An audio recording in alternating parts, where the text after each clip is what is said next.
tell us that we're going to land on the moon next month sometime, the month of July. And I think that will be fine. It's a great accomplishment. But wouldn't it be a great deal better if they taught us how to live in our great cities of New York and Cleveland, Chicago? At age 78, Earl Warren is ending his judicial career as he began it, believing that the rights and dignity of the individual must be the primary interest of a democratic society. For the last 16 years, the Californian with the ingenuous face of every man led the Supreme Court with qualities that reflected a deeper concern for human needs and denials than for the strict canons of the law itself. If Warren became the symbol of the court, he also became the target of the reaction to its decisions. He took his appointment to the court as a mandate to broaden his horizons. As prosecuting attorney, they were the borders of Alameda County. As governor, the borders of California. But those who expected a narrow conservative Chief Justice were to be surprised by Earl Warren. Biographer John Weaver comments. The decisions grow out of the man's reverence for the law and for fairness. You see, above the Supreme Court are the words equal justice under law. And professors of law so often emphasize the word law. Warren, I think, has emphasized the word justice and the word equal. Justice was not equal at the time he became Chief Justice of the United States. It was not equal for the Negro, it was not equal for the poor, and it was certainly not equal for the urban voter. I think you have to understand the frontier world in which he grew up. He was born here in Los Angeles, but when he was about 4 or 5, the family moved about 90 miles north to the town of Bakersfield. It was an oil and railroad town, lusty frontier place where gambling, and it was like bad westerns. Warren grew up in this atmosphere. Years later, when he was a prosecutor, he knew all the tricks of the gamblers because gamblers in Bakersfield had told him about this when he was 12 or 13 years old. On his way home from high school, he would stop in the county courthouse and watch the trials. He'd watch murder trials the way we would watch matinees in our time. And out of this came a delight in the drama of law, but also a reverence for its order. A law clerk to a justice needs a knowledge of the Constitution and also a knowledge of the man he works for. In Washington last month, the former clerks to the Chief Justice met for their annual reunion. While the public Earl Warren has revealed his philosophy in his decisions, the private Earl Warren is best seen through the eyes of associates and friends. From their personal relationships with the chief, the clerks give rare insights into the man. I remember when the other clerks and his clerks, went in the meeting for the first time. And he sat us down, and he, after a few pleasantries, said, "Boys," he said, "I want you to understand one thing." He says, "You're under no obligation to agree with me in what I say and what I do. And you're under no obligation to hide from me what your views are on these things." He said, you just call them just exactly like you see them. You know, sometimes in the afternoon, he'd like to go for a walk when he was discussing some problem that was facing a decision or something. And one afternoon I was walking with him, and instead of going the usual route down into that park, he took a trip around the court. And as we were coming almost in front of the court, a big busload of tourists got out, and they all got their cameras ready. And they were going to take a picture of the Supreme Court, and they were just lined up just as the chief was walking right in front of them. They said, "Wait a minute, hold it, let's let this old man get by." And they did, and he thought it was the funniest thing, and he went on by so they could get their picture of the Supreme Court. I think one of the criticisms that is frequently made that is the least informed and the least based is that the chief came to the court without any notions about what the function of the court was, without any notion of what the Supreme Court was supposed to do, and that in his 60-some years of public life before he came there, he was really living in a vacuum, and that he entered the court and this was a foreign atmosphere to him. That simply just isn't true. He had argued a number of cases before the court as Attorney General of California.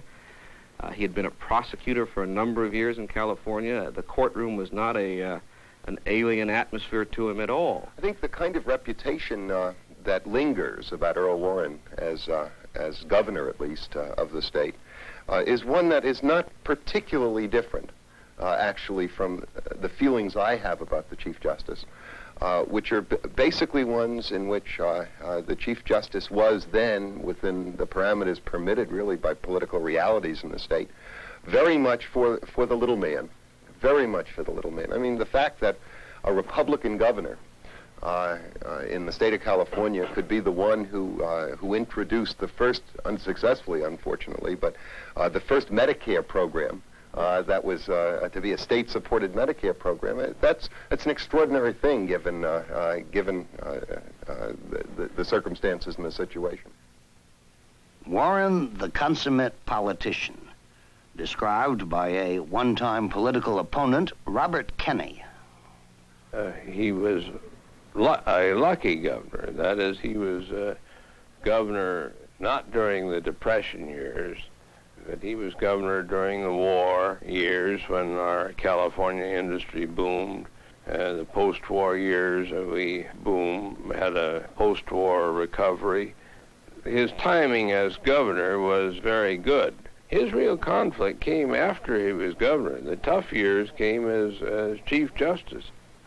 He ran for re-election, and I ran as a Democrat. Well, I went 8 rounds with Warren that year, and I never even mussed his hair.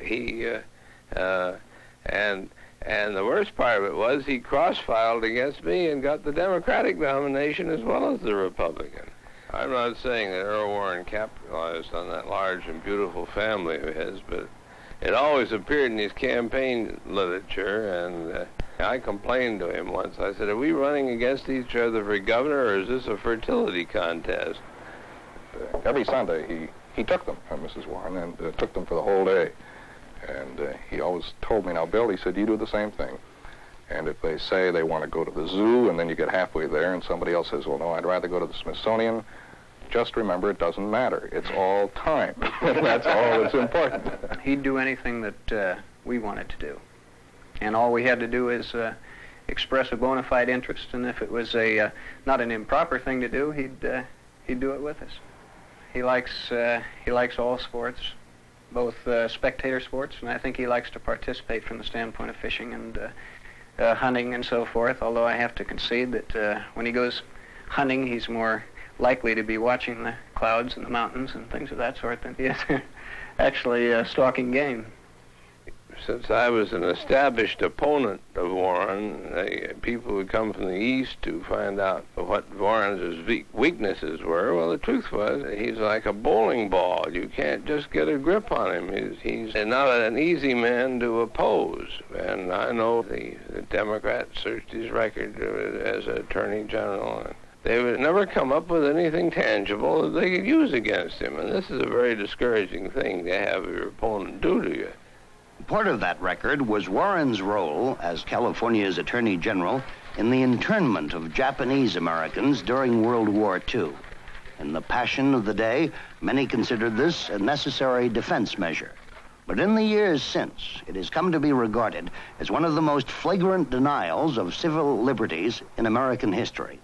The man who was to make concern for the individual the hallmark of his philosophy knowingly joined the ranks of those who denied citizens their rights. This is something that the chief does not like to talk about. I remember the night of the so-called raid on Los Angeles, and it was a time of terror, and we did many bad things. People do bad things in war. War itself is evil. And this is not absolving Earl Warren of blame for his part in it, but we were all guilty, and he erred along with Franklin Roosevelt and Walter Lippmann and Westbrook Pegler and a great many other people. Everybody recognizes now, at least I hope they do, that that was a tragic mistake. It was a tragic error. But it's something all of us share, and we, regardless of our ages, all had exactly the same feelings. We responded to probably the panic of other people as well as to our own, and it was wrong. And I'm sure he recognizes wrong. I think he recognized it then as wrong. But sometimes when you're in a martial situation, many things are wrong, and you have to abide by them anyway. I think that Earl Warren had to retool tremendously to go from being a governor and a state administrator to Chief Justice of the United States and administrator of the court system. And the fact that he could do it, and do it so successfully at age 63, shows that he was really a late learner. At a time when most men are looking up the charts and getting ready to retire is a remarkable feature. It is not a strange thing for a man to change his mind when he gets on the court. I changed my mind when I got on the court. When you put on a robe and you take the oath to administer justice in accordance with law, you have a different responsibility from being a member of the executive or legislative branch. You then have the hard duty, the inexorable duty of decision. You could go in and battle with the chief, and he wanted you to battle, and he wanted you to take him on in terms of his views. And he was completely open to any argument, and he would respond, and it was a kind of detailed, contextual conversation. At some point, he would say, however, okay, this is it, and this is, and his view about that is that once he had reached his decision, and I concur with this view very much, once he reached his decision, okay, that's the end of argument. When I was on the court, scarcely a day passed when my secretary would say, the chief is outside and wonders whether he could come in to see you. And he would drop in. We were always on a first-name basis, so although I called him chief, as I do now, the chief, but he was on a first-name basis with every member of the court. He did not stand on ceremony, although he had great dignity. He presided over the conferences with great fairness and with great patience. But one of his great attributes was lack of animosity, even when votes were taken, and even when arguments were very vigorous. He was not only a humane man, he was a real pro. He knew that these were matters of differences on issues, and they never carried over to any personal feelings.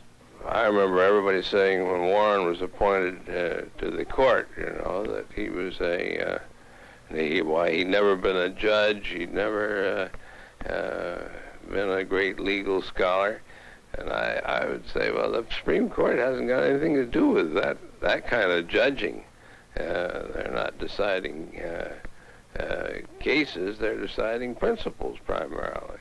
The term I clerked was Aaron versus Cooper, which was the case from Little Rock in which Governor Focus had sought to stop desegregation that had been ordered by the court.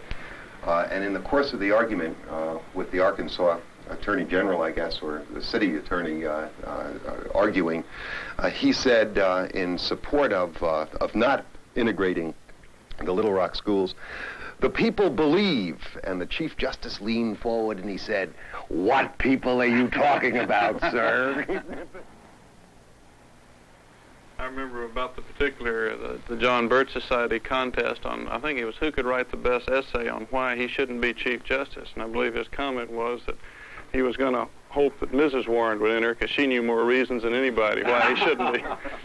I don't think the Birch Society thing bothered him. He has in his study in Washington the original of that cartoon in the New Yorker that was so wonderful of the little old lady that looked like Whistler's mother who's knitting the impeach Earl Warren sampler.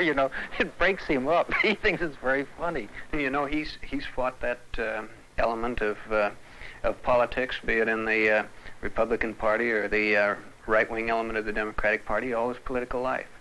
And he's never had to be beholden in any way to those people, partly through fortuitous circumstances because they never would support him. And so he He never had any strings on him whatsoever with these people, and as a matter of fact, they opposed him constantly throughout his tenure as Attorney General, throughout his tenure as a three-term governor, and it was no different.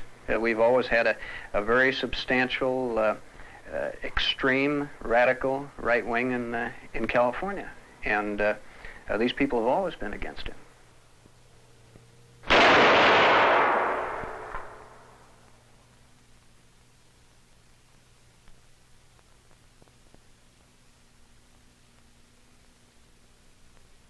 The day we were all sitting in conference, deciding cases, when a messenger came in and handed the Chief Justice a note.